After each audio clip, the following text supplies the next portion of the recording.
Զարիֆը այն քաղաքական գործիչներից չէ, որ հենց այնպես ինչ-որ մի բան է ասում, անպայման ասենք, որ անկախ Իրանի վիճակից, պատժամիջոցներից ու չգիտեմ ինչից, Իրանը բավականին լավ դիվանագիտական դպրոց ունի, իր արգորսնախարարները բավականին լուրջ կադրեր են, լուրջ կրթություն ստացած, եթե խոսքը հենց կոնկրետ Մոհամմադ Ջավադ Զարիֆի մասն է խոսքը, պարոն Զարիֆը նախ ծագումը ընկերներ, այդ շատ կարևոր բանն է։ Ծագումը արմատը եւ գենը դա գրեթե ճակատագրական է։ Ինքը ազնվական ընտանիքի զավակ է, մինչև իսլամական հեղափոխությունը տասնամյակներով իր հայրը շատ պահպանողական, գործունյա հարաբերություններ ունեցող կայացած անձնավորություն է եղել, Սպահանից են եղել, դեպ Սպահանից ես նաև շատ լավ հայ ընկերներ ունեմ, ավակ ընկերներ, մեծագույն հարգանքի տեր մարդիկ են, ինչ խոսք, չեմ ասում, որ Սպահան ընդհանրապես հայկականության լավ գաղթօջախներից մեկն է եղել, ճիշտ է, հայերը այդքան էլ լավ որիշ չի, որ հայտնվել են Սպահանում, դեր Շահաբաս, բանը դրանք կհիշենք, բայց մինչև այդ, այսինքն հայկական տար պարունակող քաղաք է Սպահանը, այնտեղ լավ գործարար մարդիկ են եղել, հարգված, մայրը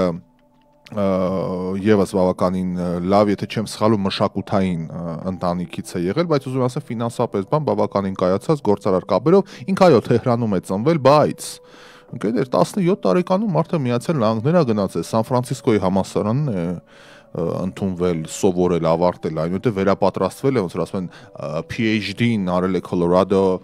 International School,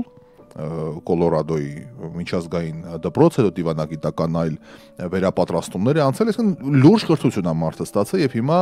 ուզում եք ասեք, որ այդ կրթության, այդ բագաժի, այդ ծանրության մարդը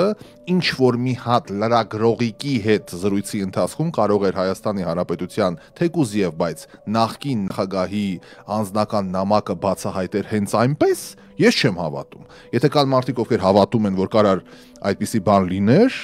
օքեյ, բան չունեմ ասելու, բայց սա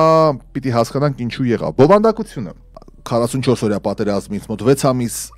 անց եղել է տարածաշրջանային այցով, սկզբից եկել է Երևան, հետո գնացել է Բաքու, էլի ըստ աղբյուրի արտահոսք ասենք, հա, ըստ արտահոսքի նա որոշակի ծրագրեր էր բերել իրանական տեսանկյունից, մինչև այս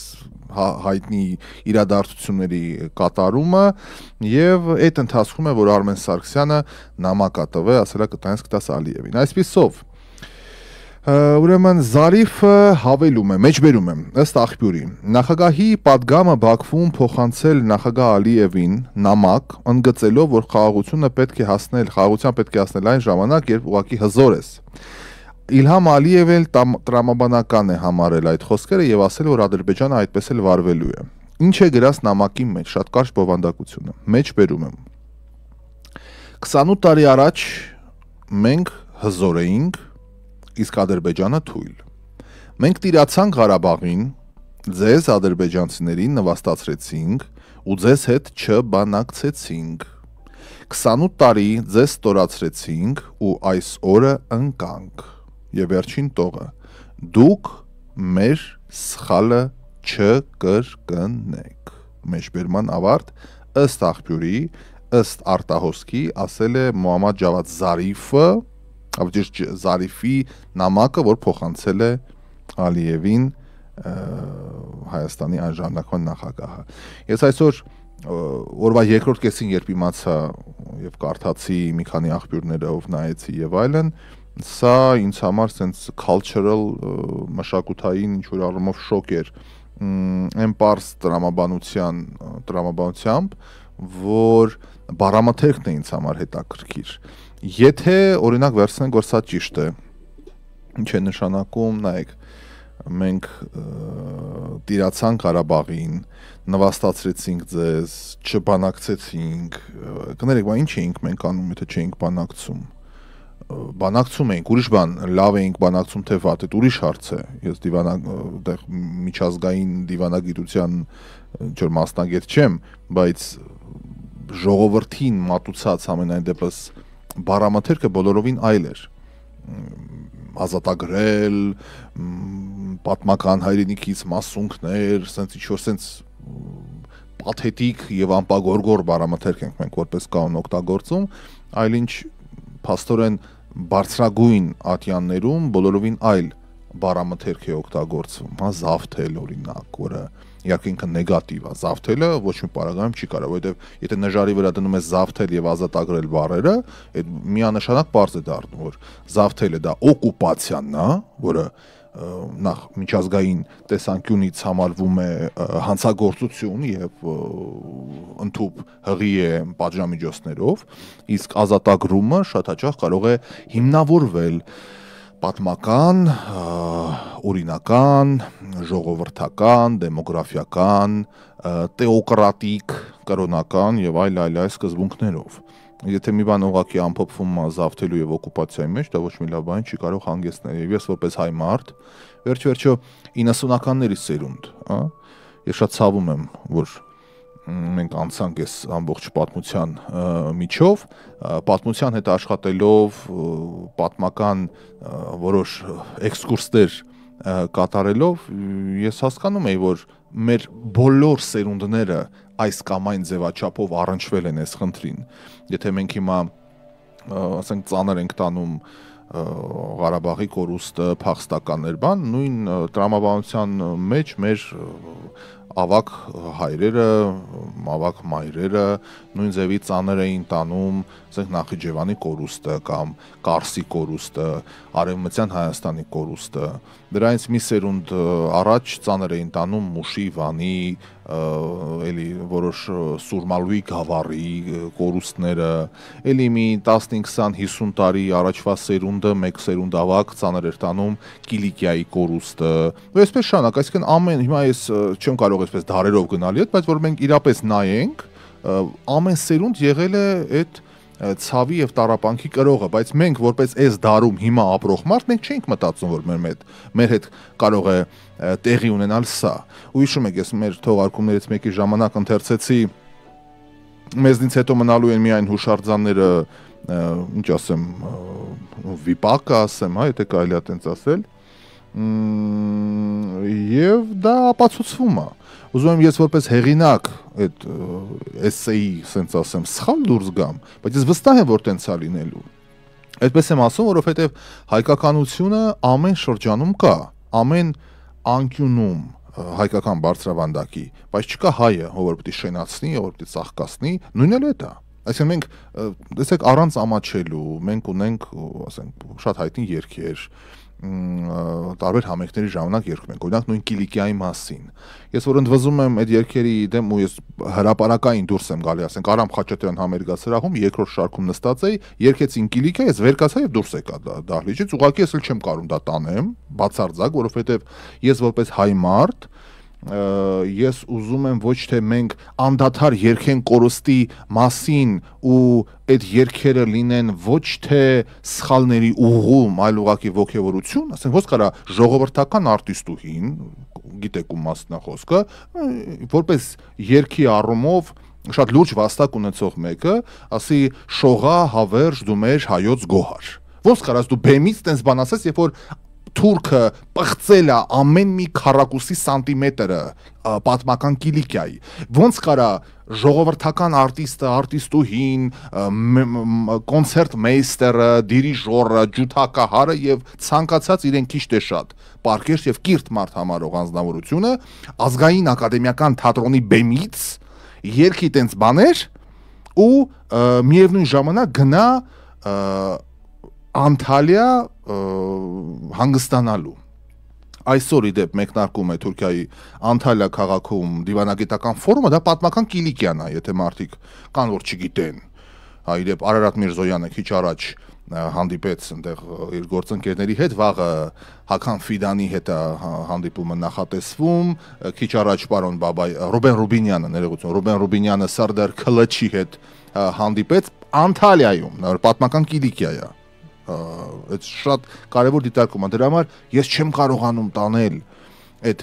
երաժշտական այդ այլևայլությունները, այդ զեղումները, այ եթե երգ լիներ, էլի մեր պատմական անցյալի հիշերով, այդ երկի բովանդակությունը լիներ ոչ թե դու շողա անverջ հայոց գոհար, այլ բացատրեր, թե ինչի դու էլ չես շողում, կամ դու շողում ես, բայց ոչ հայկական, ոնց ասեմ, շողերով, դու շողում ես, բայց այդ շողերը օտար են մեզ, եթե այդ բովանդակությունը ունենար, ասենք վաղը մյուս օր երեխու հետ, որ դու գնաս ակադեմիական թատրոն եւ լսես, դու կհասկանաս, այս սա է մշակույթը, որը հաղթանակելու է։ Չի կարող 3000 տարի մի ազգ կորածի մասին երգել ու չհասնել այդ կորածին ու իրան լավ զգալ։ Հակառակը, այդ երգերն են նպաստել, որ մենք այսօր Ղարաբաղ չունենք կամ Արցախ չունենք։ Նույն ձև։ Հիմա էլի մենք երգելու ենք։ Հələ երգ չկա գրած Շուշիի մասին։ Մեր հրաշք Շուշի, սիրուն, մաքուր, պայծառ, այ դա է ամբողջ այդ ծուր երկրի, ծուր ժողովրդի տրամաբանությունը։ Մենք տասնամյակներով, դարերով, գուցեև հազարամյակներով մենք կորցրածի մասին ենք երգում, ոգևորվածությամբ։ Մեր երգերը այս գործի բերումով շատ առիթների են մասնակցում։ Ամենաաղեողորմ արտահայտությունները հնչում են երգերում ու մենք պարում ենք դրա տակ։ Տաշի, ասենք բանը, զարկե, ու պարում են սաղ տակը, չգիտեմ, ցավումա, ցավս, սենց վիճակներ, եղբայր։ Խոսքը ուժուն, ես բարերի հետ եմ աշխատում, ես գրող եմ գրողը տանի, ստեղծագործում եմ, ես չեմ պատկերացնում, որ բառամաթերքը կարող է դուրս գալ եւ դա չունենա side effect, եթե ուզում եք տենց։ Հասկանում եք, չէ՞, դա շատ կարևոր է։ Ու մենք ամբողջ մեր փիլիսոփայությունը, մտածելակերպը պիտի կարողանանք ճիշտ հասարել, ով պիտի անի։ Մեր հիմա մեզ լսող միջին կրթության մարդը կամ ինչ որ հերու շրջանում ապրող մարդը գուցե ինքը չունի այդ լծակը ու պարտավոր չի ունենալ։ Բա մշակույթի գործիչները, բա արվեստագետները։ Հենց այդ է, որ ես ասում եմ, երկիրը քանդել են արվեստագետները, ասում են, տենց մի ասա։ Դենց մի ասա, ոչ չասեմ։ Քանի արվեստագետ ու մտավորական գիտեք, ով որ 30 տարի պալատական չլինելով, չծառայելով այս կամ այն ռեժիմին, դուրս է եկե հրապարակ եւ առաջնորդել է ժողովրդին։ Մի անգամ դա տեղի ունեցել է ճակատագրական սխալից հետո, ես Սիլվա Կապուտիկյանի բարեկամների հետ արդեն խնդրի մեջ եմ ընկել, ես այնքան եմ քննադատել, բայց էլի ես անկեղծ եմ իմ զգացմունքների հետ, մահացածների հետևից խոսել չի կարելի, ես հետևից չեմ խոսում, ես ասում եմ հետևյալը։ Երբ որ Զորի Բալայանի հետ որոշակի լոզունգներով էին հանդես գալի Ազատության հրապարակում եւ ոչ միայն, երբ որ Սիլվա Կապուտիկյանը եւ ոչ միայն ամեն ինչ արեց, որպեսզի Լևոն Տեր-Պետրոսյանը հրաժարական տա եւ Բաղրամյան պողոտայում շոմպայն էին իրար հյուրասիրում Արշակ Սադոյանի հետ դրա տեսարաններն կան, հա, ոնց է այդ խրախճանքը եղել, եւ ինչպես էր սատարում Ռոբերտ Քոչարյանին, թե ինչպես պետք է գա Ռոբերտ Քոչարյանը եւ ինչ որպես ազգի ամեն դեպքում հեղինակություն վայելող անձնավորություն, թե ոնց էր աջակցում, եւ հետո անցնում է ընդամենը 3-4 տարի, երբ որ 2003 թվականին ազգային ժողովի դեմը արդեն նախագահ Քոչյանը ջարդուփշուր է անում ընդդիմությանը, իր Մեսրոպ Մաշտոց մեդալը հետ է տալի մեր տիկին Սիլվան ու գրում է բանաստեղծություն, որտեղ է լինեմ քո որ գերեզմաններում է լինեմ, քո դատավճռին լինելու եմ ներկա։ Այդ մտավորական է։ Այդ դրվագով։ Հիմա այս լսիլ որդիս պատգամ որպեսը չեմ քննարկում, բայց մտավորականը, եթե քայլ է անում եւ այդ քայլից հետո տեղի ունենում դեպքեր եւ ժողովուրդը մեծ հաշվով նաեւ այդ մտավորականի կարծիքի վրա հենվելով, իսկ ժողովուրդը ինքը միշտ ամբոխ է, չէ՞ մենք միշտ այդ խոսացել ենք։ Ժողովուրդը ինքը ամբոխ է։ Ամբոխը ինքը ոչ մի լավ բանի չի կարող հանգեցնել, որովհետեւ ամբոխները որպես կանոն լինում են խելագարված։ Անհատներն են առաջնորդում եւ այդ ամբոխի մեջից, իսկ մեր ամբոխը, հայ ամբոխը, այդ ամենավտանգավոր ամբոխներից մեկն է, ոչ մի Լենք Թեմուր ու թաթար մոնղոլական խումբ չի կարող համեմատվի հայ ամբոխի հետ, որովհետեւ ջարդուփշուր կանեն ամեն ինչ։ Հայկական ամբոխը,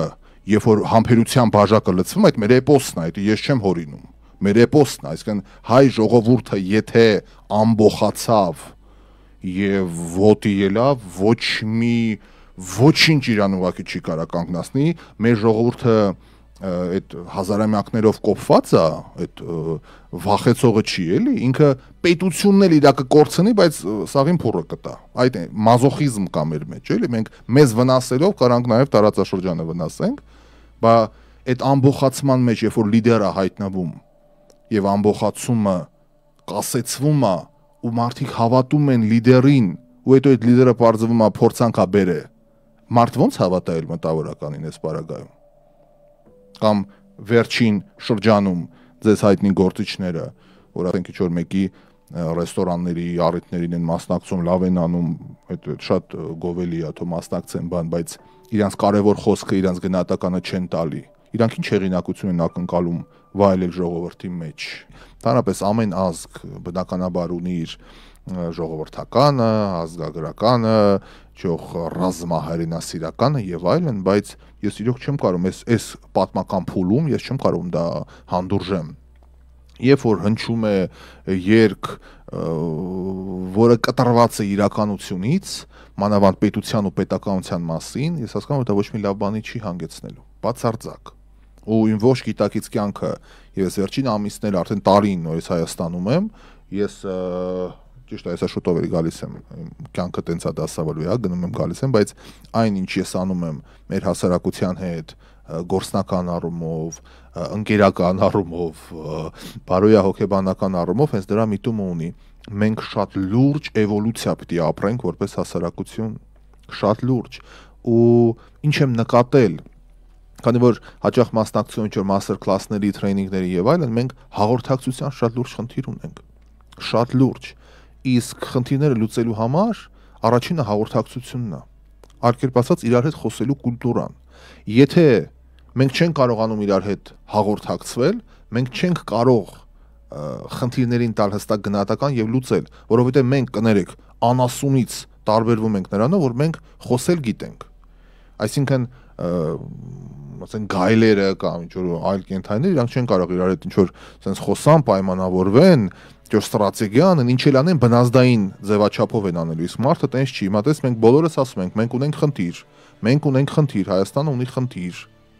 Երեք ազգային ժողովի ու կառավարության նիստերն ենք մի ժամ նայում ենք, բոլորը ասում են ունենք խնդիր, լուծում չեն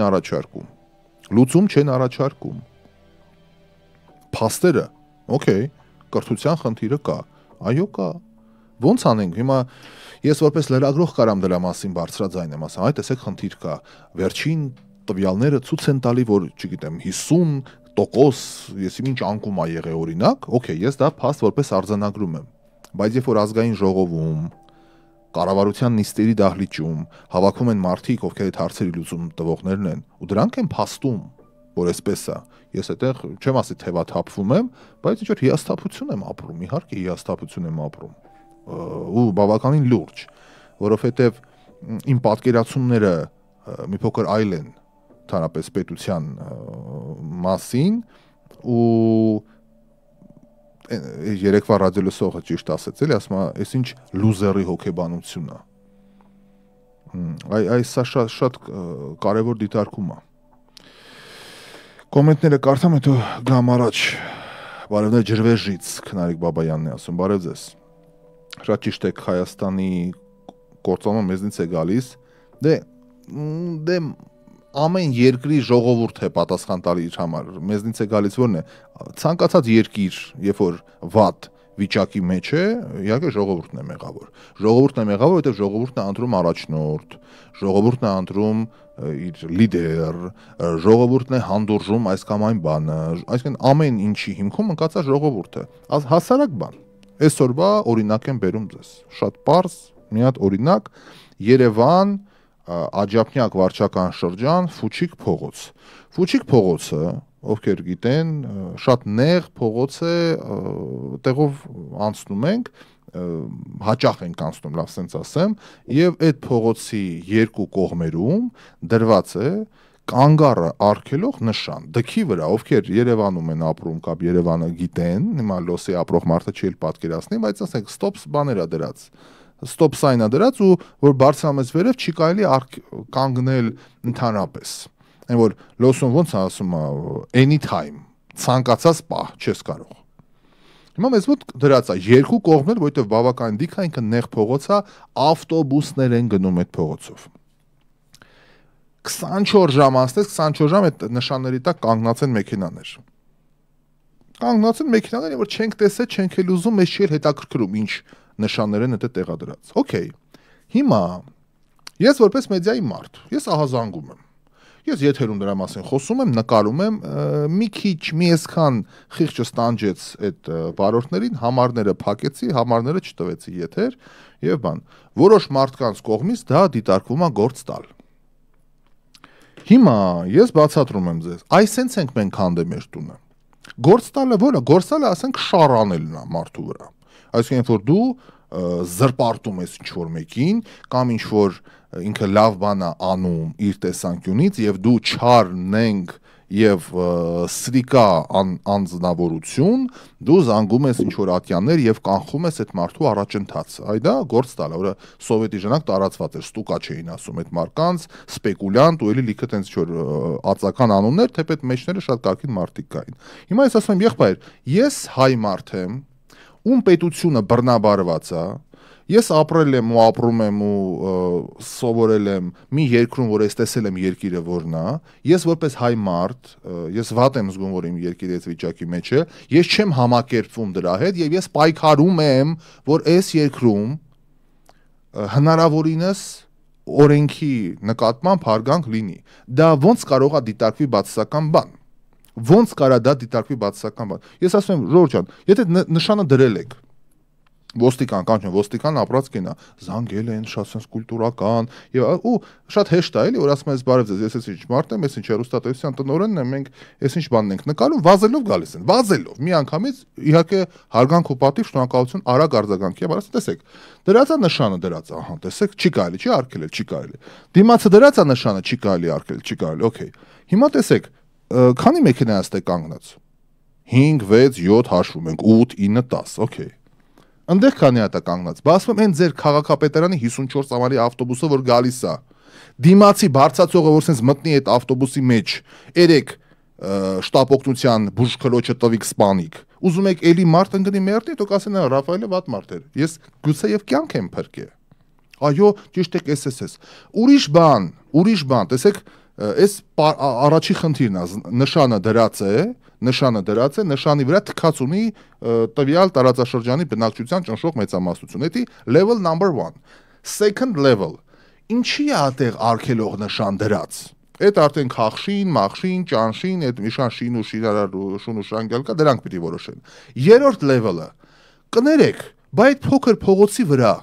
որտեղ երկու հատ մեքենա իրար կողքով չեն կարողանում անցնել ու կայանատեղի չկա։ Բա այ հարգելի սեղանակիցներ, դուք ինչի եք բերե արդարադատության նախարարությունը դրել եք այդ փողոցի վրա։ Դուք ինչի եք հայ էլեկտրական ցանցերի գլխավոր գրասենյակներից մեկը բերե դրել այդ փոքր սենյակի վրա։ Դուք ինչի եք Վիոլա ջուրի կենտրոնական գրասենյակը բերել իրարից։ Բա հազարավոր մարդիկ են գալի այդ։ Այսինքն տարական բաներ ենք խոսում։ Տարական ես միշտ այդ լոսի բանի մի խոսքով դրսի օրինակն եմ բերում, որ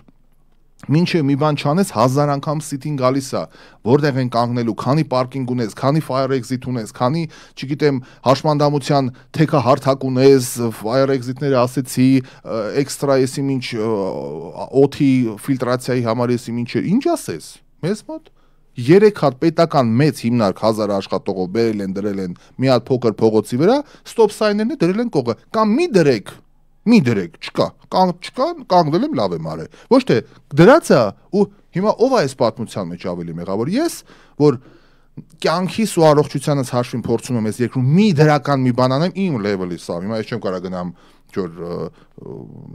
չգիտեմ ինչ-որ գյուտեր անեմ, տնտեսական հեղաշրջում անեմ, բայց տարական մարդը որ ասում է այդ փողոցում նայում է դիմա տենց վիճակ, ասում շո մի րոպե։ Կես ժամ մենք ոստիկանություն չէին կարողանում զանգահարենք, կես ժամ։ Ու հետարքիրն է որ հետո հետ զանգեցին, կներեք զանգել եք, մեծա զանգել ենք, տունն էին թարանին պրծան։ Ինչ զանգեն, օրինակ։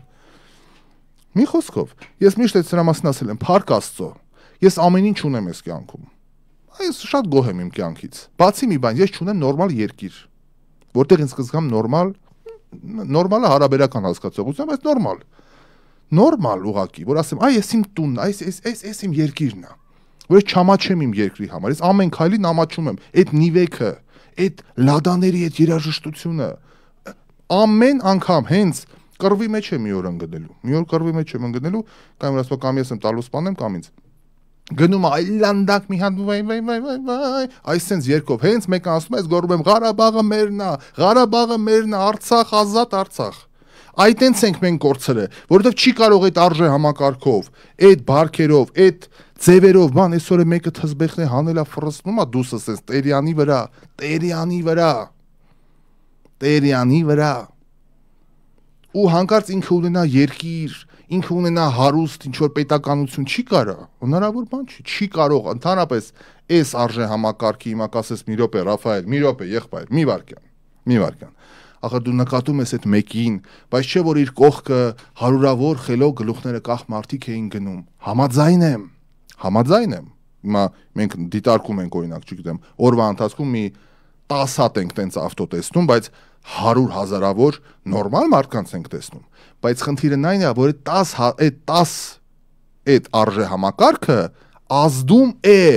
այն 100,000-ի արժե համակարգի վրա, այն խելոք իրանց ավտոների մեջ նստած գուցե եւ Շարլ Անձնավուր ասենք պայմանական լսողները, գուցե եւ չեն ազդում մեր մտածելակերպի, իմիջի, զբոսաշրջիկի տեսակետի վրա, այնինչ այդ մեկը, այդ իր ամբողջ փառքով շակերտավոր ազդում է, այն էլ ինչպես, իհարկե, եւ սա է այդ ամբողջ, ոնց են ասում, know-how-ն, ամբողջը դեռ է թաքնված, Դավիթն է դերվեն ջան, Դավիթ ջան ողջույն, բայց մի հատ Կարաֆա ջան Սևանի մասին ծփում է Սևանը, դե թո ծփա, դրանք մինչև երբ է ծփալու այդ կանալիզացիան ու ամբողջ կոյուղին լցվում է Սևանի մեջ, որ ասում է ուր է իշխանը, արտագաղթել է, ուղղակի վարկալի ու արտագաղթել է, որտեղ այդ ջրի մեջ լողանալ հնարավորություն ունի սիգան ազնվափայլ իշխանը, այմարդ իշխանը այդ ջրի մեջ կա, բա դու ամբողջ քո քաղաքի ես չգիտեի որ Վարդենիսի ու Քյավառի կոյուղին լցվում է Սևան։ Ես իրականում չգիտեի, որ ասեցին հոլանդացի այդ մասնագետներն եկել խելրել էին ղերջերը։ Դու պատկերացրես Հոլանդի կակաչները, մանուշակներ, շուրթերից, մեղակներ, ոտքերից եկել են, որ չտեսան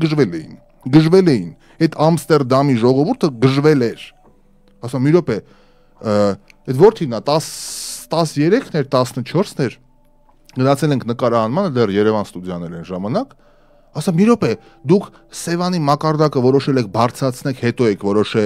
անտարածածկ տարածքները մաքրեք, ասում ենք դե տենց է, ասում է ինչու։ Դե հիմա ես ոնց բացատրեմ, որ մենք ծուռ երկիր ենք։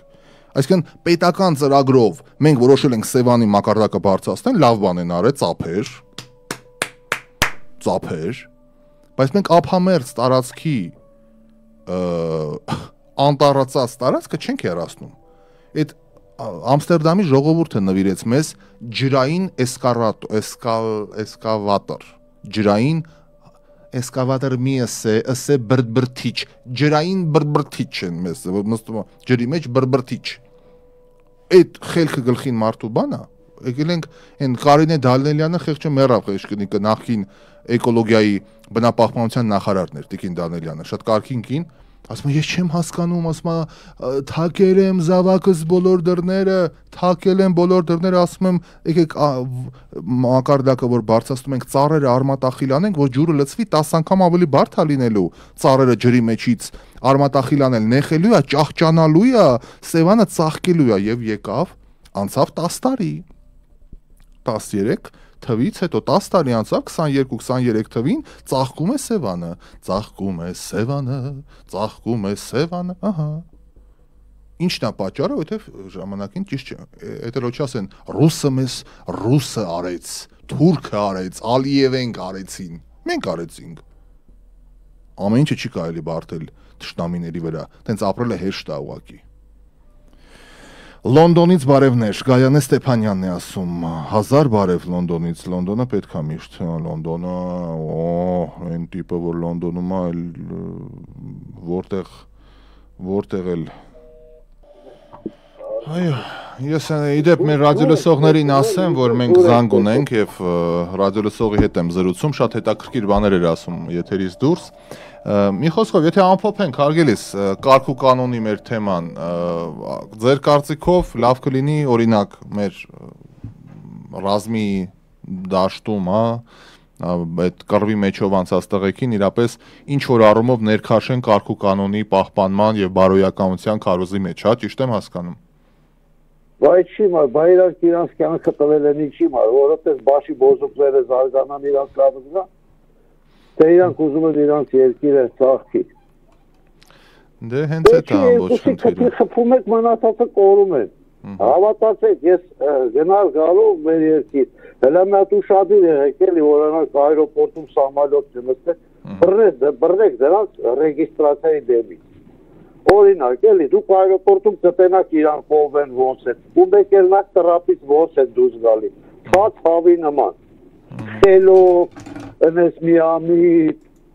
ոնց որ նոր ծնվածելն են։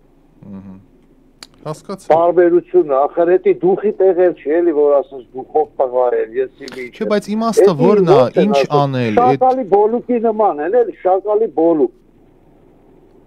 Այսինքն ինչն է էլի ստիպում հայ մարդուն իրապես էլի այդ բարքերով քաղաքի կենտրոնում պտտվել ինչ որ լինի, այսինքն դա երբ է դա եղել ներկայանալի, լավ տղություն, օրինապաշտություն, երբ դա դարձավ հանկարծ այդպես գովաբանելու բան, որ այսքան զանգվածային մենք փորձում ենք այդ բարքերը ի ցույց դնել։ Ընդհակառակը ոնց նայում ենք առաջ ուրիշ էր, չէ՞, ասենք Ուրիշ էր, մարդը ինքնա հաստատվելու միշտ տարիք ունի,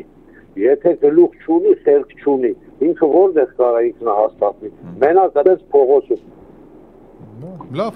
լսեցինք ձեզ, շնորհակալ ենք հարգելիս ձեր տեսակետի համար։ Դրանց արմատախիլ ավել ապե կրթություն տալ, անաթափ կրթություն, չգիտեմ, դպրոցներից հավաքել, խելոք երեխեքի, ով մաթեմատիկա, ֆիզիկա, քիմիա գիտի, դրանց հատուկ դպրոցներ տանել, այնց այդ ավտոբուսներով ձրի տանել, պահել, հիմա, գիտեք, դպրոց խելոք երեխեն էլ ապորում այդ սերի մասայի մեջ։ Ես չգիտեմ, բայց ռադիկալ քայլեր է պետք է, իսես դեմոկրատիա սուսի պուսից ես բաներ, եսի սառուցի վրա ոնց են ասում, սառուցի վրա դու բերի, ողվել սպորելու է, հետ չի բնալ։ Հիմա դեմոկրատիա վիզուր բան է, մենք ոնց են ասում, թարախային խիրուրգի կարիք ունենք, ոչ թե թերապևտի կամ հեկիմի։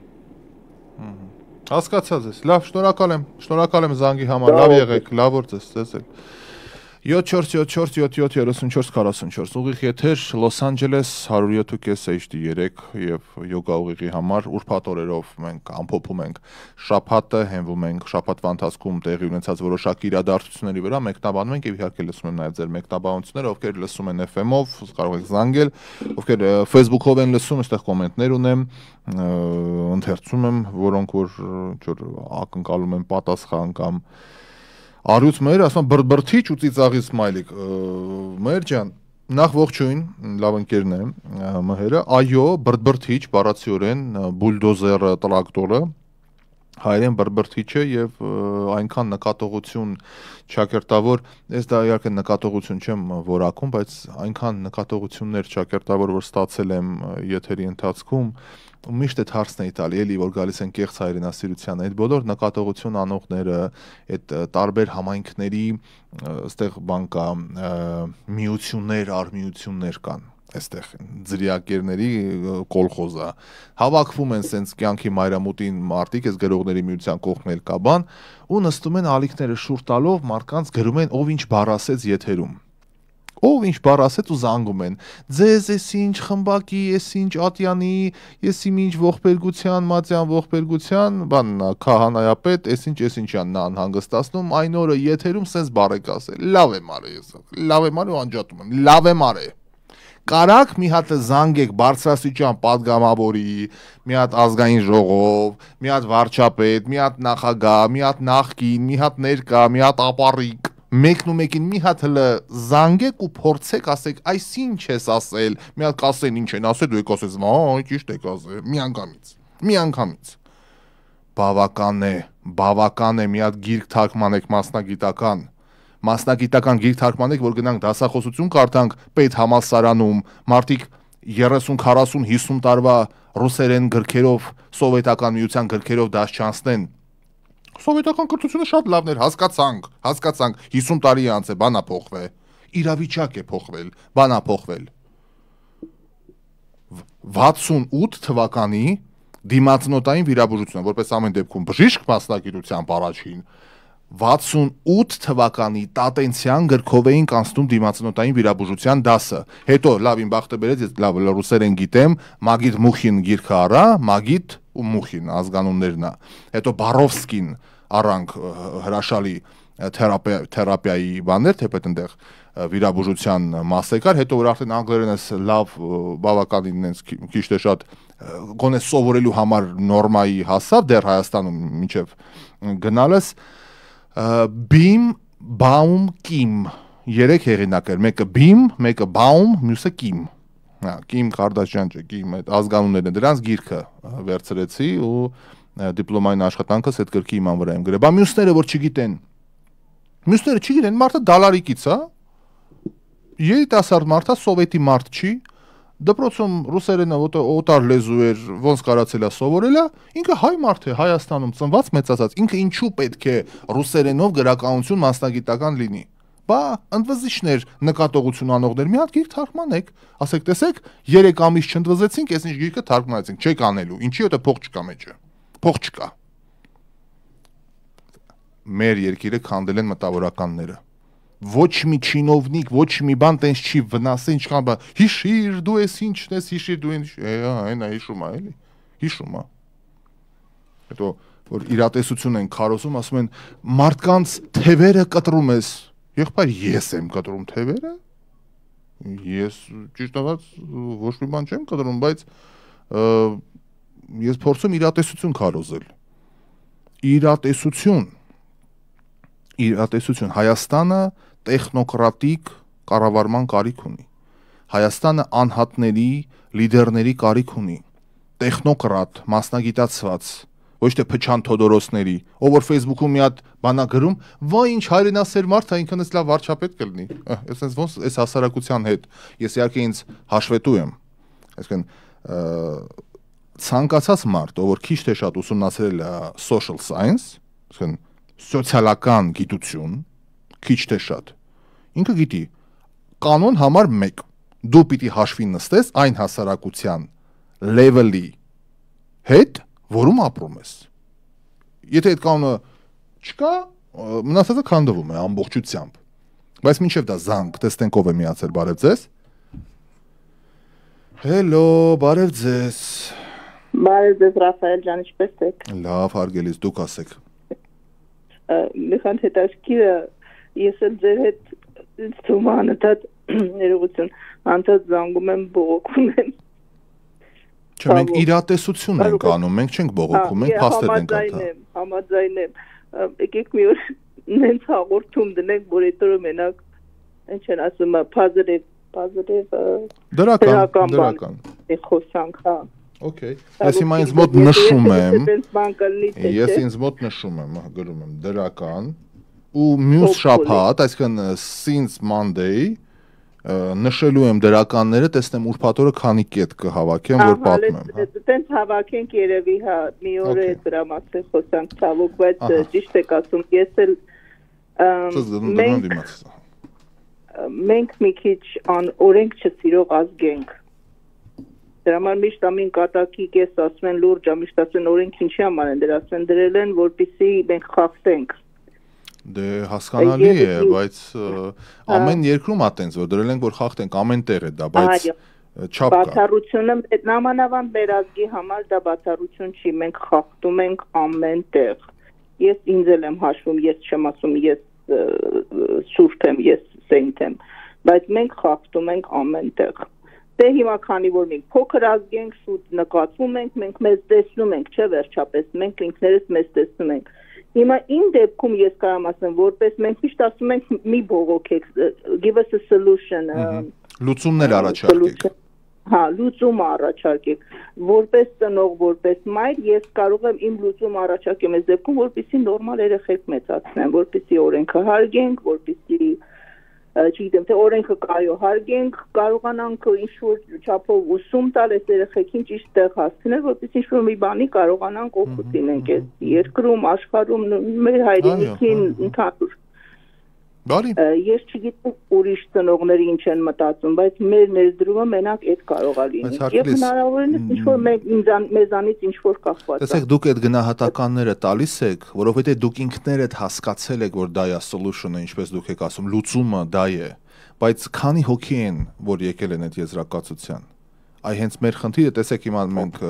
Լոս Անջելեսում ենք հեռարձակվում, Լոս Անջելեսում ես միշտ ամերիկան այդ ասֆալտ փռող մեքենայի հետ եմ էլի համեմատում, ինքը sense գալիս է բոլորին կատոկում է, հետո նոր ով կարողանում է վերեկանում եւ իր անձը կերտում է։ Այստեղ այդ պիտի լինի, մեզ մոտ չկա դա, այսինքն մենք Ամերիկայում ապրելով, կրթվելով շատ բան հասկացել ենք, մեր աչքերը բացել է մեր ոչ բոլորը։ Հա,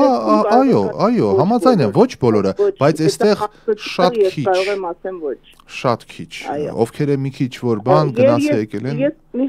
մի բան էի ուզում ձեզ հետ խոսեի, եթերից դուրս, եթե հնարավոր է, եթե կապնվեմ, կարողանաք պատասխանել։ Այո, եթերից հետո ես հիմա ձեր համարը, բայց եթերից հետո հենց եթերից դուրս գանք զանգահարեք, ես դեռ ստուդիայում կլինեմ, կզրուցենք, լավ։ Okay, շնորհակալություն։ Ձեզ լավ եկեք, հա, հաջողություն։ Տեսություն, հարգելի ռադիոլսողին, ընկերներ, այո, մեր զրույցը կանգ առավ այնտեղ, որ կանոն համար 1, ով ցանկացած մարդ, որ հասարակայի social science, հասարակագիտություն է ուսումնասիրել, ես միշտ այդ օրինակը բերում եմ հրաշք դասախոսների, Utah Valley University, Brian McKay-ը, պարոն այնտեղ Foyce-ը, այնտեղ Kiri Manukine, որը արմատներով ասացի, չէ, որ հայուհի էր, այսօր պետհամալսարանում է դասավանդում, Mrs. Shonan, որ ֆանտաստիկ ուղղակի Miss Shonai դասերը դու չէիր զգում, որ դու որ դասի ես, դա ինչ-որ մի տելեպատիկ սեանս էր երևի, որի ընթացքում դու իրապես հագենում էիր ինֆորմացիայով։ Զանգ ունեմ, լավ, լսենք ռադիոլսողներին, հետո շարունակեմ, բարև ձեզ։ Բարև ձեզ։ Ես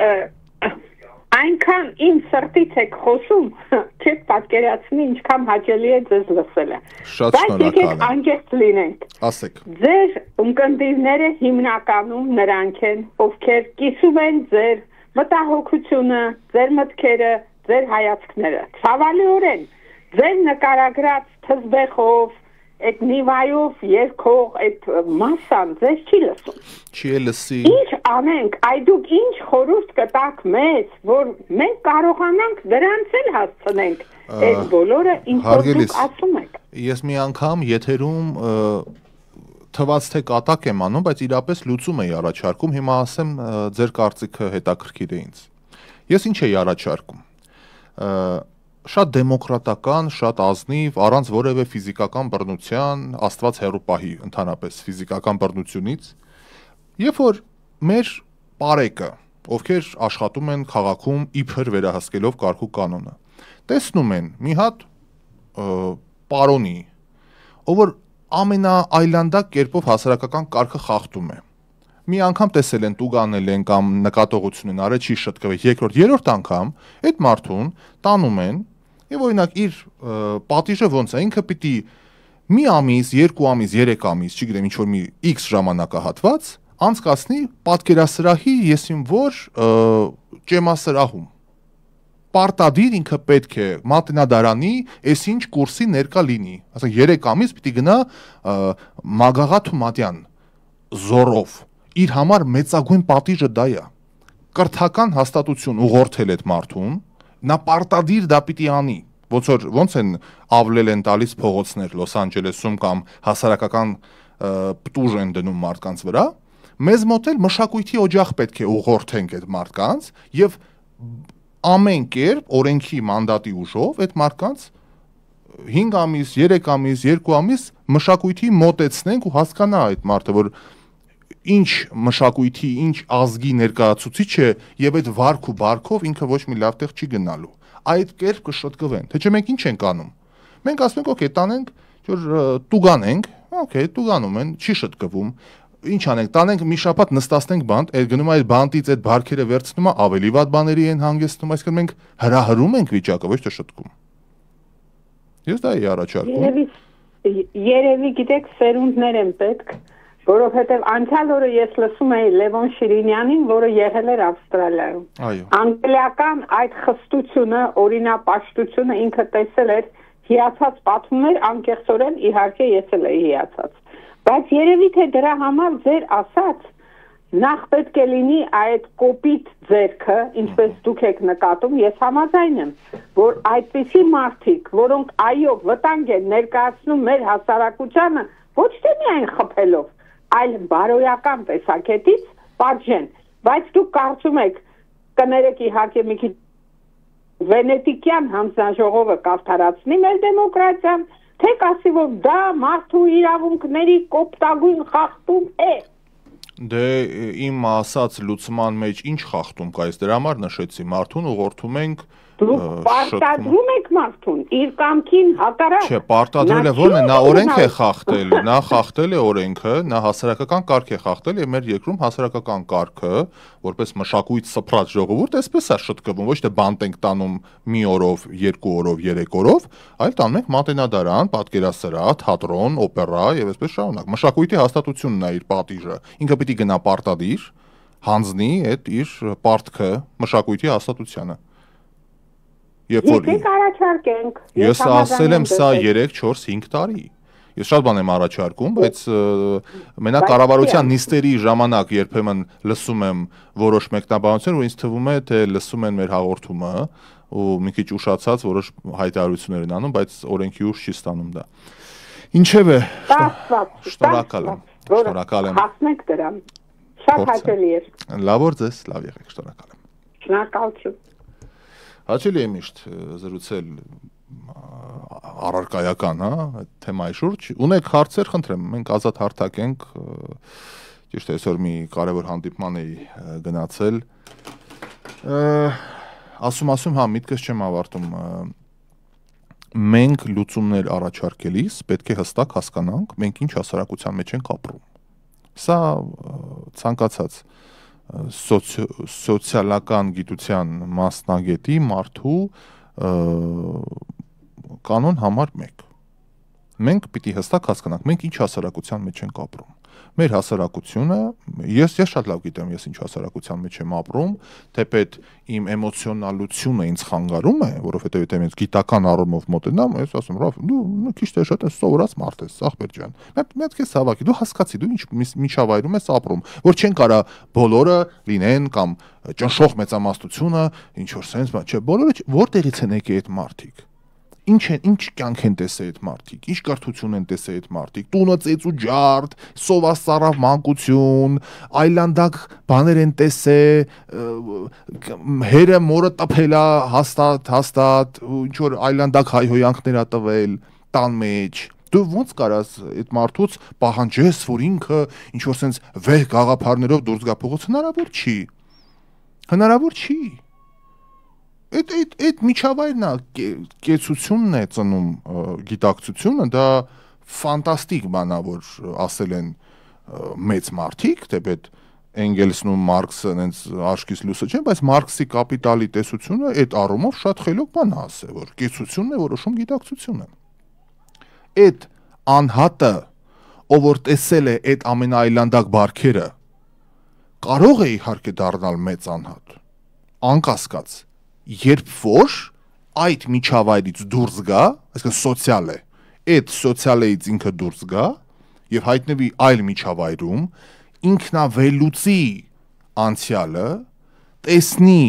ներկան եւ կառուցի ապագան։ Այսինքն գիտական, եթե մենք բաժանենք, սա գիտություն է։ Սա մարդիկ նստել են Զիգմունդ Ֆրոյդից սկսած մինչև այսօրվա մեջ, չգիտեմ, ընդ ով կա Զացեպին, նստել են, մտածել են, գրել են գրքեր կա դրա մասին։ Իսկ մենք ուղղակի զուտ էմոցիոնալ ինչ-որ գնահատականներ ենք տալի, չէ, բայց լուրջ հաղորդակցության հարցերը, մարդկանց հետ փոխհարաբերությունը, սպասարկման ոլորտը, դա ես երբ որ հայտնվեցի Միացյալ Նահանգներում 13 թվականից սկսած ասեմ, 13 թվականին ես ուսման վարձ տալու խնդիր ունեի։ Ես Հայաստանից գնացի, որտեղ ասացի ես այս երկրում չեմ կարող ապրեմ եւ գնացել եմ սկանցամ, ինչպես ասում են, ամենայն սերով, իմ երկրի, իմ հողու ջուրը, իմ հողու ջուրն է, իմ սարը, իմ ծառը, իմ քարը, այդ ուրիշ հարց է։ Հասարակության հետ ես ունեմ անհամադրելի կոնֆլիկտ, անհամատեղելի։ Օսկար Ուայլդի ես ասեր հսկան կարդացել է կամ բանը, որ ես փակվել եմ իմ ամրոցում եւ ապրում եմ։ Ես իմ տունը, իմ տեղը, իմ կինը, իմ ընտանիքը, իմ գործը, իմ աշխատանքը, իմ պաշտում եմ, իմ միջավայրը։ Դրանից դուրս մերժում եմ ուղակի, չեմ կարողանում ուղակի։ Մի խոսքով չեմ համակերպվում ոչ մի ձև։ Հիմա այդ գաղափարի մեջ, երբ որ գնացի, այո, աշխատանքս եմ կորցրել, ես շատ լուրջ գործի էի, բավականին այն տարիքի, այն ֆունկցիայի, որ անում էի, բավականին նորմալ գումար էի վաստակում, եւ այլն, բայց ասես ես չեմ կարող գնացի, ուսման վարձ կար տալու, ովքեր դուրսը սովորել են ու ես քաղաքացի չէ, բնականաբար ստուդենտ վիզայով եմ եկել, որ սովորեմ, բնականաբար բանկից ես չէի կարող ստուդենտ loan վերցնել, ուսման վարձս տա եւ ստիպված սովորում էի, աշխատանք էի փնտրում, հետո աշխատանք գտա եւ վարձս էի տալի, իսկ իմ աշխատանքը հաստատ ոնց ասեմ վատ աշխատանք չկա, ցանկացած աշխատանք արժանապատիվ է, մանավանդ եթե դու կրթության համար, ես առօրյա 4 ամսից գնում էի եւ աշխատում էի սպասարկման ոլորտում, ասենց շատ կուլտուրական արտահայտվեմ։ 10, սպասարկման ոլորտում 20 տարեկան, 19-20 տարեկան Ռաֆայելը սպասարկման ոլորտում։ Ինձ 2 ամիս ինձ տրեյն էին անում մի բան, որ ես չէի պատկերացնում Հայաստանում ապրելով, որ ընդհանրապես դա կարելի է տրեյն անել։ Ասում եմ դրա մեջ ինչ կա, սենց։ Չէ, Թինան մեր advisor-ը ասում էր սենցա։ Ասում եմ, բայց մի րոպե, այստեղ ինչ կա։ Այս կա, որ 2 ամիս տրեյն են անում, մինչև ընդունվես աշխատանքի։ Իսկ մեզ մոտ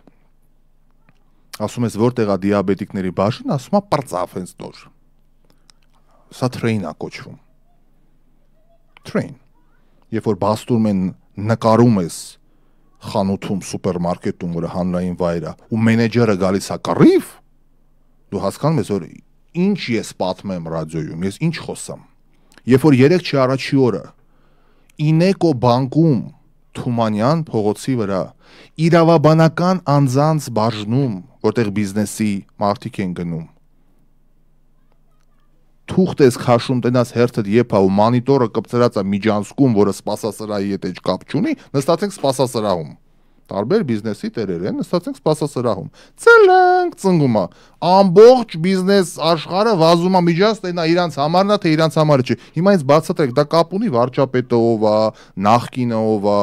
ներկան ով է։ Այսինքն տարական բաներ։ Այ որ ասեն տրեյն, ամեն բնակավարում տրեյն է պետք անել։ Մարդկանց սովորացնել, որ գնաց ասես ինձ կարելի է սուրճ աղակ։ Ինք ասի չէ, մենք չենք կարող։ Տես բան չասի։ Որ չգնա 2025 թվականին Հայաստանում ապրող ցանկացած քաղաքացի չգնա սուրճ աղաց առնի բերի դնի տունը, որ ինքը խոշոր աղա, որ այդ անտեր ամերիկանոն խմի։ Ես գնացի առա, ասի ես կտամ կսպանեմ, անկած կդառնամ տերորիստ, Աստված մի արա, սա կյանքս անաղարտ եմ պայի ամս, հանգարց մի բան լինի, խայտարակ լինեմ, գնացի չի կարող աղակ, ասենց հանգիստ գնացի զիգզակից, թե որն էր այդ բանից, առա սուրճ աղաց։ Հիմա սուրճը չեմ աղում, բերում եմ գանձս աղումը, ավելի համով խմում եմ, դες լավատեսական եմ դարել, հանգիստ եմ դարել։ 5 հատ սուրճ աղացա դրած Կայզեր սուպերմարկետ Մարկարյանի վրա, ասում եմ կաղաք ինձ 200 գրամ ռոբուստա ռուբիկ։ Կարաս աղաց։ Ասում է չէ, մենք խոշոր չենք աղում, նույն ձև է սաղ։ Ասում եմ բախ ես 5 հատ նույն մեքենայից դրեք օգետ, մի հատը թող խոշոր աղա։ Ասում է չէ, մեջը մնում է, ինչի չէր աղում, բացատրում է ռուձիկը։ Ռուձիկ ասում եմ, ինչի չես աղում, ասում է դե որ մեջը հանգարց խոշոր աղամ, խոշոր է մնում։ Մյուսը մանր ուզի աղա, խոշոր անգնում մեջ է, մի խոսքով բողոքում են, որ խոշոր ա եղել։ Ասում ցավը տանեն, ճիշտ է, այ որ ասում train չէ կարե, դրա համար չէ կարե։ Ընդունում եմ, ես մանր եմ ուզում, եկի անգամ մի երկու հատիկ խոշոր ընկնի, մի խոսքով, հաճելի չի։ Ասում եմ, արա, 5 հատ դրես, այդ մի հատ վերջինը միշտ մենակ խոշորի համար լինի։ Արա աշխարհի ամերիկացին ու ռուսն ու բելարուսն ու ուկրաինացին ու հնդիկն ու պարսիկն ու ով ասես եկել այս երկիր ապրում է։ Հո մենակ ես չեմ զարգացած եմ ինչ որ ես իմով եմ բանա Մանթաշովի թորն եմ եկել եմ խոշոր աղացած կոֆե եմ ուզում դուք ես ինձ ճպճպացնում եք, այդ ինչ ուզեցիր դու։ Հիմա սա աշխարհը սա ամեն քայլին կոֆի շոփ է խանութները, ամեն քայլին կոֆե են ծախում արդեն։ Ես հո ինչ որ ուլտրա ես իմ ինչ ռադիկալ բան չեմ ուզում, ասեն լավ 90-ականներին գայի տենց բան ասեի 10 տարի առաջ տենց բան ասեք, ասեն Ռաֆայելը ձևերը թափի գնացիր Ամերիկայի, դու ես զարգացար, բայց ես իրատես եմ, չէ։ Տարական բաները, տարական։ Լավ, որ սկսեմ սպասարկումից խոսալ, սպասարկման բնագավառը կատվածահար կլինի, կատվածահար ուղղակի։ Այդ հեծը մինչև այս անշարժ գույքի բան կար իմ անունով պիտի փոխեինք, հա, որ բան է ձեռք բերում, պիտի հոսանք բիլերը, բաները քո անունով ձևակերպես, որ արդեն քո անունով գա։ Ես մինչև կարողացա էլեկտրական ցանցերի փոփոխություն անեմ, ես կես մարդ դառա։ Ռաֆայել ջան, hard work pays off։ Սուրեն Դավիթ Իսմայելյանը, շնորհակալ եմ, կեներ, ամեն ինչ կարգին է։ Զարմանալի մի բան։ Ինչ Հայաստանում չեն սիրում անել ամեն գործ, ինչի։ Իսկ դրսի երկրներում ամեն աշխատանք անում են, հետո դիպլոմները մոռանում։ Աննա Ավակյան։ Շատ պարզ, որովհետև դրսում կարող է սկսել ամենացածր աշխատանքից եւ աստիճանաբար կարիերայով բարձրանալ եւ այլն եւ արժանապատիվ վաստակելով շատ արժանապատիվ կյանք ստանաս, մենեջերդ քեզ չի ոտնահարի, բասը քեզ չի խափի, հաշվապահը քեզ չի գցի եւ այսպես շարունակ։ Իսկ Հայաստանի պարագայում Փառք Աստծո, ես էլ եմ գործատու, ինձ մոտ էլ են աշխատում մարդիկ ու ես իմ ամենածանր մղձավանջում չեմ կարա պատկերացնել, որ ես հանկարծ իմ, ասենք, չգիտեմ, թղթակցի, խմբագրի, մեր դպրոցի որևէ մանկավարժի վրա, հա, մեր հայագիտական կենտրոնում կամ Լոս Անջելեսի մեր հայապահպանության կենտրոնում հանկարծ որևէ ինչ որ կոպի ձևով կարամ խոսամ կամ եւ այլն։ Իսկ մեզ մոտ եթե հանկարծ օգնական է, շեֆը օգնականին միշտ ուրիշ ընդհանրապես այդ օգնական, այդ քարտուղարուհի էլ չեմ ասում, հա, secretary բառը, այդ քարտուղարուհին Հայաստանում դա անձնական վիրավորանք է։ Որտեղ եթե ինչ որ մեկ ասի քարտուղարուհի, թեպետ Ամերիկայի պես երկրում ցանկացած բարձր պաշտոնն է secretary, չէ՞, Secretary of Defense, Secretary of State, Secretary of չգիտեմ Foreign Affairs, հազարատ Secretary of եսիմիշ Justice, Secretary, ամեն քայլը secretary, քարտուղար։ Մեզ մոտ քարտուղարը այդ հայոյանք է ուղղակի։ Ծուռ երկիր է սա, հասկացեք, ծուռ երկիր է սա։ Հետո որ ծռությունը դրեց մեր մեջ, այդ պիտի հասկանանք։ Թե ինչի որպես հիմքը, հա, որ ծուռը ինչի տենց բան արեցին։ Ես իհարկե էպոսը դա ժողովրդական ժառանգություն է, ինչ խոսք, ժողովուրդն է ժառանգել, բայց ոնց կարող էր ազգը այդ կոդը դնել իր մեջ։ Ես ծուռ չեմ, ես հրաժարվում եմ ծռությունից, ասեմ ավելին, ես ողջ կյանքս գիտակից 34 տարի շիտակության կողմնակիցն եմ ու միշտ քարոզել եմ շիտակությունը։ Եթե ծռությունը քանդեց մեր երկիրը, որ այնց է հպարտությամբ մենք բոլորս սաստած օպերայի արչև վահանակի վրա գրածա մենք բոլորս սասնա ծուռ ենք։ Ոստովացին Իսկ վախենալու է անգամ։ Բոլորս ով։ Մերը, հերը, ասեց սենց, Գերդաստանը։ Okay։ Հրաժարվում եմ ուղղակի, չեմ ուզում անգամ մտնել։ Կամ այն երգը, երբ չի լինում ոչ մի ճար, խենթերն են գտնում հնար։ ժողովրդական երգ։ Ճիշտ է, դաշնակներն են գրել ազիվ է, բայց այդ չի հարցը։ Ոնց կարա խենթը դեղուճար լինի։ Ոնց կարա խենթը գտնի, դե խենթի պես ենք արել, որ այսօրն ենք ընկել։ Մեկը կարա հանկարծ ընդվզի, մեկը հանկարծ ասի, արա, այս ինչ եք գրել, դուք չեք ամաչում, դուք ես ինչ, ոնց կարող է խենթը բանը, երբ չի լինում ոչ մի ճար, խենթերն են գտնում հնար։ Բա խենթի գտած հնարը ինչ պիտի լինի, ու Ռաֆու խենթի հետ չխառնեք, Ռաֆին էլ է խենթը, Ռաֆու խենթը բացառիկ, հայկական գրականության մեջ առավել եւս, բայց գուցեև համաշխարհային գրականության առումով դա բացառիկ աշխատություն է, դա անհատինն է, դա անհատի պատմությունն է խենթը։ Դա ամբողացում չի, զանգվածային կերպարացում չի, մենք բոլորս սա չի ասում ենք բոլորս խենթ ենք, Ռաֆին, որ ինքը խելոք մարդ էր, էլի եմ ասում գեները ակադեմիական կրթության մարդ էր, շատ ուժեղ տոհմից, Ռաֆին նույն ինքը Հակոբ Մելիք Հակոբյանը, Հակոբյանների գերդաստանի շատ լուրջ ներկայացուցիչ էր, թեպետ իր պապը խելոք մարդ էր էլի Հակոբ Մելիք Հակոբյան ավագը, ասում էր բիզնեսից տեր կանգնի, բայց քանի որ նացիոնալիզմն էր տարածաշրջանում, հետո ռուս պարսկական պատերազմը սկսեց եւ սննկ ճանաչվեցին Մելիք Հակոբյանները, ստիպված Ռաֆին եկավ էլ Թիֆլիս, էլ տարածաշրջան, էլ ներողություն տարբեր շրջաններ, ֆանտաստիկ գործ էր անում, ինքը մեր լեզվով ներկայիս ժամանակներում ասած Ռաֆին դոկումենտալիստ էր, փաստավավերագիր, հա, երևի ճիշտ կլինի ասել, ինքը գյուղացու կյանքներ նկարագրում, պատումներներ գրում, տարբեր ինչ եղավ, ոնց եղավ, ինչ եղավ, սենց մի խոսքով գրում էր, ինչ տենում են գրում էր, բառացիորեն շատ կարգին գործ է դա։ Ու ինքը այդքան խելք ուներ խենթը գրելիս անհատի կերպարը դնել, ոչ թե ամբողացումը ժողովրդացում ես, մենք ամեն ինչ ամբողացնում ենք, ամբողը ոչ մի լավ բանի չի տանելու, ոչ մի դեպքում։ Ահա, Աննա Ավակյան, բրավո քեզ Ռաֆայել, այնքան հանգիստ եւ մանրամասնորեն ես բացատրում ամեն մի հարցը բոլորին միշտ հասանելի դարձնելով։ Շնորհակալ եմ Մարգելի Աննա։ Շնորհակալ եմ, ինչ խոսք։ Մտածված ծրագրով բթացրել են, որ հեշտ կառավարեն։ Կա տենց բան, Գոհար Կարեյանն ասում, իհարկե հեշտ է կառավարել։ Ես sense մի պատում պատմեմ։ Երբ որ վերջնական որոշեցի գամ Հայաստան, ասացի բավական է, 12 տարի Ամերիկա ենք, 5 տարի Ռուսաստան, մի խոսքով կյանքից կեսից ավելը դուրսնեմ, ես ուզում եմ փորձել Հայաստան, մանավանդ այս կրքերը եւ այլն, փորձենք Հայաստանում, օքեյ, որ տեսնենք, եկա։ Մանավանդ ամուսնանում էի, առողջական խնդիրներ ունեի, որ առանձնապես լավ ուրիշ չէր կարճ ասած։ Okay, եկա։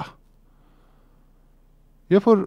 մեր հերու բարեկամներից մեկի հետ, որ Հայաստան չի ծնվել, չի հայ է, բայց ոչ Հայաստան ծնվել է, ոչ Հայաստան երևի 3 անգամ, 2 անգամ կյանքի մեջ 50 տարեկան մարդ է, եղել է, չի եղել, չէ, լուրջ բիզնեսմեն է, ապրում է արևելյան ափում, Եվրոպայում տներ, կինը արտասահմացես, ասենց լրիվ ուրիշ մի հատ ժողովուրդ։ Okay։ Երբ որ բացատրեցի, ասում եմ, եղբայր, սենցա, ասում եմ, ինչ վիճակ է անդե։ Դե դժգոհում եմ, ասում եմ, Ժորժ ջան, վատ է էլի, ասում եմ, հələ տեսեք, պարտերազմա, մարդիկ էս վիճակի մեջ են, պարտվել են, քաղաքական ընդվզումներ ա, մարդկանց մեծ մասը անգրագետ ա, գյուղերում դպրոցները չկա, Երևանում դպրոցներ կա, լացը տա գալի, մանկապարտեզից կարակ ու բան են գողանում, բոլորը կոռուպցիոներ մի հատ քոսոտ падգամավոր էս բռնում թափես տալի, 120-ա տուն ա թափում գրպանից, մի հատ է գարաժ ծոցագրպանն ա դրած։ Էս վիճակի մեջ ինչ, մեկը ինչ ասեց։ Ասեց, such a cool։ Ասում այդ տղա վատ է, ինչ cool, ինչն է cool դրա, ինչն է դրա լավ։ Ասեց, այդտեղ հեշտ է մարդկանց աշխատացնելը փաստորեն։ Բիզնես մարդ է, այդ Ռոքֆելերի սինդրոմա կոչվում։ Ռոքֆելերն էլ գնում էր ամենաաղքատ նահանգներում էր այդ իր բաները դնում, միտեղ Ֆորդն էլ Ֆորնել գնաց ինչի այդ Միչիգան բան ինչի էր գնաց այդ կոմերը հաս, որտեվ ամենահեշտ աշխատուժներ ընդ է։ Մարդիկ վատ վիճակի մեջ էին, հեշտ էր աշխատացնելը։ Խելոք բաներում դժվար է հասարակություններում։ Այ ինքը ասեց, ասում եմ, մի րոպե։ Բայց այդտեղ ես բախվեցի երկրորդ խնդրին։ Okay։ Գանգստեղ թիմ հավաքենք, աշխատենք, բիզնես անենք, էս անենք, այն անենք, okay։ Գալիս ես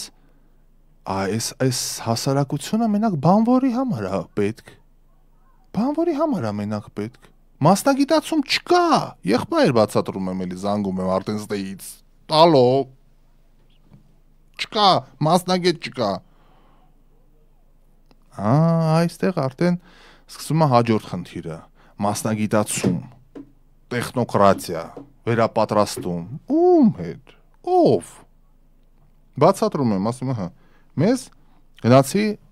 ժուրնալիստիկայի ֆակուլտետ։ Բարև ձեզ հարգելի ուսանողներ։ 4-րդ կուրս, մյուս տարի ավարտում ենք։ Մեզ պետք է էս, մենք բացում ենք էսի, մեզ մոտ հայ-ամերիկյան ակադեմիա, հայ-ամերիկյան ռադիոկայան, հեռուստատեսություն, մեդիա պլատֆորմ, տեսեք հələ ինչեր ենք անում, սենց սիրուն, սենց, տորքանգեղ։ Նայում եմ աչքերիս ու մտածում, որ բան չեն հասկանում, ես ինչ եմ իրանցից ուզում, որովհետև լրագրությունը իրանց աչքում, միկրոֆոնը առնել և ղժալեն ավանակ հարցեր տալ ամբաղ-զամբաղ։ Հիմար ինչ-որ հարցեր տալ ստեղից ընդեղից։ Էդ է իրանց մոտ լրագրությունը։ Ու մտածում, ասում, օքեյ, ես ավարտեմ, Այսքան ձրիակեր, կայքեր կան, բաներ կան, օլիգարխների ալիքներ կան։ Okay, մտնեմ ես ալիք սրանքը հայհոյեմ, մտնեմ մյուսին կհայհոյեմ, ինչ փաստերի ստուգում, ինչ անալիտիկ խելք, ինչ պատմական ակնարկ, ինչ վերլուծություն, ինչ բառամթերք։ Բայց ձեր օրոք որ սենց էր բան, ասում եմ, բայց այսպես վիճակներ։ Այսպես մի հատ ընդդիմա դտմիկ, ուրիշ բան չեմ կարող հորինեմ։ 2013 թվականին եմ ասել ընդդիմա դտմիկ բառը Երևան հեռուստաընկերության Երևակ լրատվականի եթերում եւ մինչեւ այսօր ասում եմ ընդդիմա դտմիկ։ Այդ ժամանակ ասել եմ, երբ որ Ռավի Հովհաննիսյանը Վովա Գասպարյանի հետ գնաց աղոթելու Ծիծեռնակաբերդ։ Այդ եթերի ժամանակ եմ այդ բառը ասել ընդդիմա դտմիկ, որտեղ ուրիշ բան չես կարող ասես։ Չի կարող ամբողջ ազգին ոտի հանել մեկը եւ գնալ աղոթել ու այսպես ասում է Ռաֆի, նու գավարիժը, Ռաֆի գավարի գտած մեր նահատակներու, մեր ոնց պիտի լավ ապրի ես հասարակարգը։ Չի կարա։ Շանս չունի։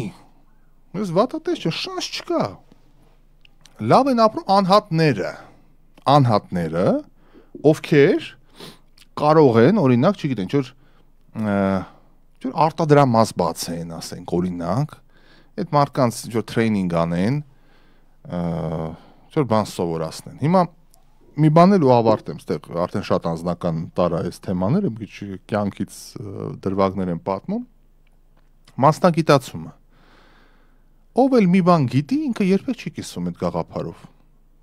Չի սովորեցնում։ Ես նայած այդ քարոզն եմ անում, որ մարդիկ կիսվեն այդ տեսակետով, փորձով, բայց մենակ վախում են, շուկան փոքր, ասում ես իմ փեշակը, այդ բառը նոր եմ սովորել։ Սովորացնեմ կողքին դառնա ինձ մրցակից։ Հացը առնի ձեռիցս տանի։ Զանգ ունեմ, օքեյ, բարև ձեզ։ Բարև։ Ողջույն։ Ես մի հատ շատ հետաքրքիր հարց ունեմ, մի երկու վայրկյան Սիրով։ Եթերը զբաղեցնեմ։ Սիրով։ Դու սպորտով զբաղվում ես, Ճիշտ ասած զբաղվում էի, բայց հիմա այս շնչառական բաներ կա, մի քիչ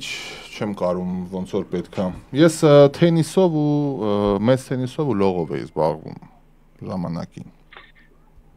Քեզ պետք է ամեն ինչ անել, ասենք այդ առողջական հարցերը բարգավաճեն ու անպայման զբաղվի սպորտով, որ սիրտը ուժեղ է, որ դու ինֆարկտ չես ստանաս։ Լավատեսական է։ Okay, փորձեմ արգելից, փորձեմ։ Լավն է քեզ, ցավը տան, դու ափսոս ես։ Մերսի շատ։ Լավն է քեզ, զարը որ քո առողջությունը չվնասես։ Շնորհակալ եմ շատ։ Ձեզ լավ օր։ Ցավը տան։ Լավ եղեք։ Նմանապես ապրես, նմանապես։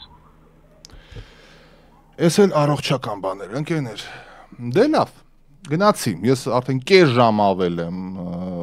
խոսում եթերում, թեպետ մի կես ժամ էլ, մի ժամ էլ կխոսեմ, այսօր այդ օրն է։ Բայց եկեք դնենք բազմակետ շարունակելու ակնկալիքով։ Բազմաթիվ լավ հաճելի կոմենտներ է գրում ընկերներ, իհարկե հաճելի է ընթերցել, ինչ խոսք Ինչքան հաճելի է ձեզ լսել, Ռաֆայել ջան, ճշմարիտ շիտակ խոսքերի համար, Կարինե Սերոփյանն է ասում։ Ռաֆայել ջան, մի ծաղկով գարուն չի գալիս, Գյորջ Մելիքն է ասում։ Իսկ որտեղ են այդ ծաղիկները։ Գարուն է, ուր են ծաղիկները։ Ուր են ծաղիկները։ Մի ծաղկով գարուն չի գա։ Քանի դար ենք ասում, քանի տասնամյակ ենք ասում։ Մի ծաղկով գարուն չի գա։ Գիտեմ, իհարկե, բայց ես ուրիշ ձև եմ պատկերացնում։ Իհարկե, միգուցե շատ իդեալական է, կամ իդեալիստական է հնչում իմ տեսակետը, բայց մեր երկիրը պիտի լինի սուպեր նախագահական երկիր։ Սուպեր նախագահական, ինչ պարլամենտարիզմ, եղբայրես վայրենանոցի մեջ։ Պիտի լինի սուպեր նախագահական, իսկ նախագահը, նախագահը, չլինի նախագահ, դա շատ կարևոր է։ Նախագահը մի քիչ պիտի ագահությունը կող դնի, մտածի ժողովրդի մասին։ Ոնց, շատ պարզ։ Տեխնոկրատ իշխանություն հավաքի իր կողքերը։ Դիմի համայն ժողովրդին, համայն հայությանը, 200 հոգի, պարլամենտում 130 հոգի բերին ես մարդիկ, որ ամեն մեկը իր բնակավարում մի բանի հասել է։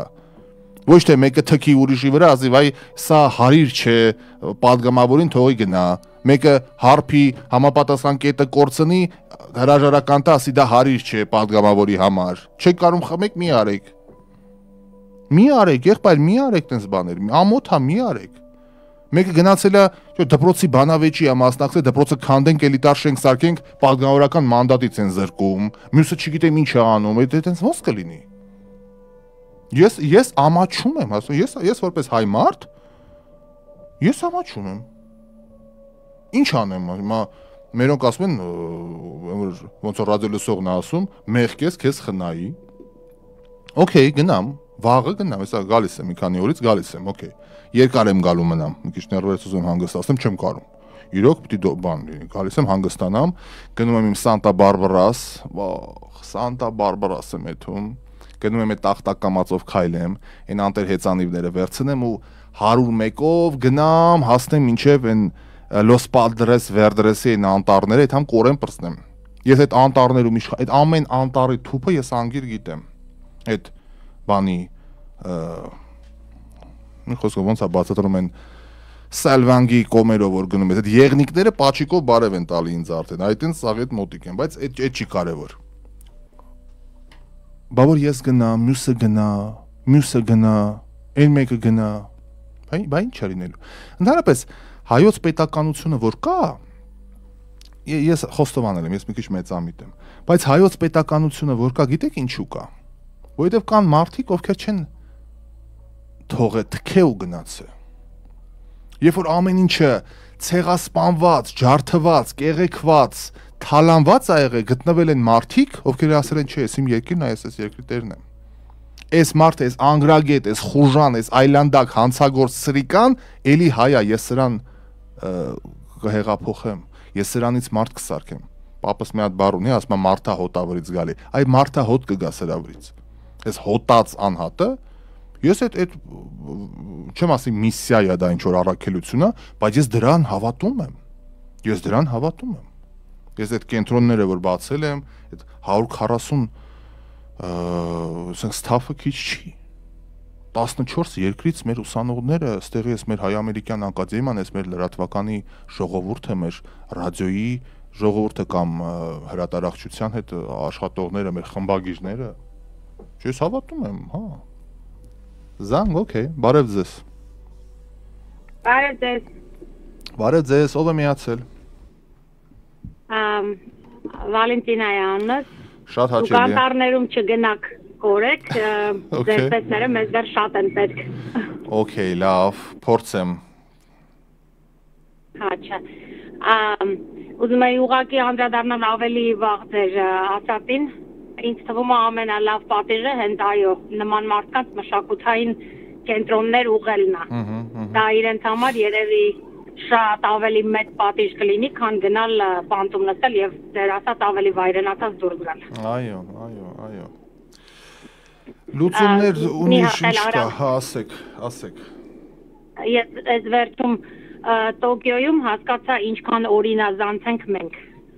Մարդիկ մի ուղությամբ գնում, մի ուղությամբ գալիս, կրանում ուրիշի աղբը վերցնում, ոչ միայն իրենց աղբն են, իրենց այդ ամբողջ օրը ման տալիս, հետո տանում ինչ-որ միտեղ տան մեջ, որտեղ աղբամաններ չկան փողոցներում, որպես այդպիսին, բայց մարդիկ իրենց աղբը իրենց հետ ման են տալիս, ոչ թե որտեղ հասնում շպրտում են եւ գումարած, որ կրանում ուրիշի գցածնել վերցնում են գետնից։ Այո։ Դե, տեսնենք, նախանձենք եւ սովորենք հուսամ, ինչ խոսք։ Ձեզ լավ օր։ Գնանք ու սովորենք։ Լավ օր, ձեզ շնորհակալություն, որ զանգահարեցիք։ Լավ եղեք։ Ձեզ շնորհակալություն ձեր հաղորդումների համար, դուք էլ լավ եղեք։ Շնորհակալ եմ շատ։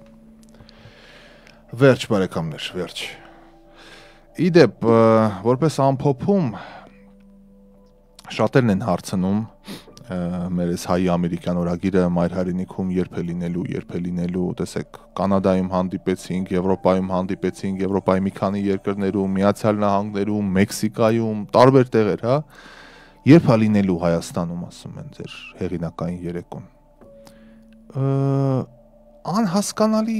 Անհասկանալի մի հատ ստոպ է մոտս Հայաստանում անելու համար, որովհետև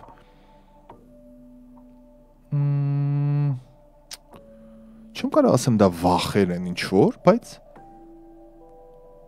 իմ կարծիքով այստեղ չեն հասկանա ինձ։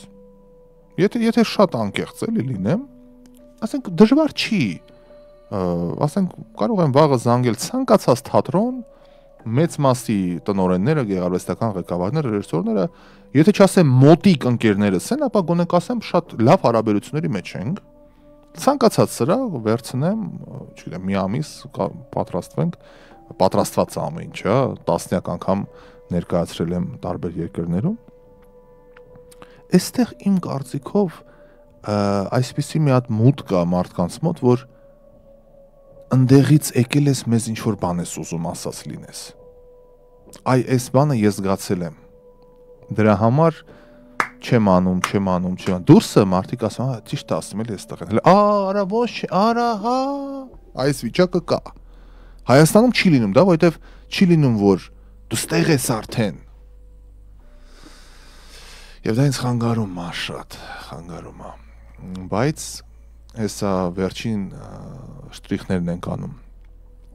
Երբ որ արդեն կյանքի կոչենք, իմ կարծիքով լիքը բացահայտումներ կլինի եւ անգամ մտածում ենք հայկական էդիշն անենք, որոշ բաներ խմբագրենք, երևանաֆիկացնենք, սարքենք երևանյան։ Okay, տեսնենք ոնց կլինի։ Ռաֆայել ջան, մենք այս տարի հայրենադարձվում ենք վերջապես Քրիստինե Հայրապետյան, չեմ հավատում, Քրիստինե իմ լավ ընկերն է, Քրիստինե ջան, բարով գաք, հայրենադարձում։ Իդեպ ասեմ, որ օրինակ մեր հարգարժան Քրիստինեի հրաշք դստրերը երկուսն էլ մեր դպրոցում են սովորել մեր հայապահպանության կենտրոնում, մեր հրաշք մասնագետների մոտ եւ հուսամ այն ճանապարհը, որ մենք անցել ենք գալով Հայաստան, լիքը դրական հանգուցալուծում կունենաս, ինչ որ դրականի կհանգեցնի։ Քրիստինե ջան, մենք իրապես սպասում ենք, շատ մեծ սիրով, բարով գաք։ Հայաստանը իրապես ունի ավանդական, մեր բոլորի կարիքը չէ։ Հայաստանը ունի այն մարդկանց կարիքը, ովքեր իրենց կարող են թույլ տալ ապրել Հայաստանում։ Բոլորի կարիքը հա ունի, բայց իմ կարծիքով օրինակ էլի պաթոսի մասին։ Ինչ-որ հաց են ուտում իտե ռեստորանում ծոփ ու շվայտ, մեկի ասում է, «Տես, բաժակով է խմենք, տա Աստված, որ սաղովի մի օր գնանք Հայաստան, ապրենք, մեր տունը բանսես բաներ»։ Հայաստանը 10 միլիոն մարդ չի կարող պահել։ Չի կարող։ Մեր կանալիզացիան չի կարա պահի 10 միլիոն մարդու։ Մեր ջրմուղ կոյուղին չի կարող պահել 10 միլիոն մարդու։ Մեր ճանապարհը չի կարող պահել 10 միլիոն մարդու։ Մեր բանկային համակարգը չի կարող պահել 10 միլիոն մարդու։ Սա իմ գանձս է։ Դա։ Ես եթերում եմ։ Ինչ ունես ասելու մեր ռադիոլսողներին, մի դրական բան ասա ու ավարտեմ։ Միացնում եմ։ Շարունակություն։ Ինչ շարունակություն։ Լավ ու դրական օրվա շարունակություն։ Մենք մեր ռադիոլսողների հետ պայմանավորվել ենք, որ մյուս շաբաթ դրական բաներ են կնգծելու, մենակ դրականներ է խոսանք։ Վայ, այդ ինչ լավ բան եք պայմանավորվել։ Ես մենակ կողմ եմ։ Դե ուրեմն վերջ։ Դե լավ, դե առայժմ։ Այսքան բան ընկերներ, that's it, finita la commedia, կասեին մեր իտալացի ընկերները, ես ձեզ ասում եմ ամենայն բարիք, մենք կհանդիպենք հաջորդ թողարկմանը, 2 օր հանգստյան օրեր են, լավ հանգստանանք, լիցքավորվենք, մենք յակի օրը ինչ խնջույք ունենք, ու աստվածիմ ինչ խնջույք ունենք, ընտիր, դրա համար կգամ կպատմեմ անպայման,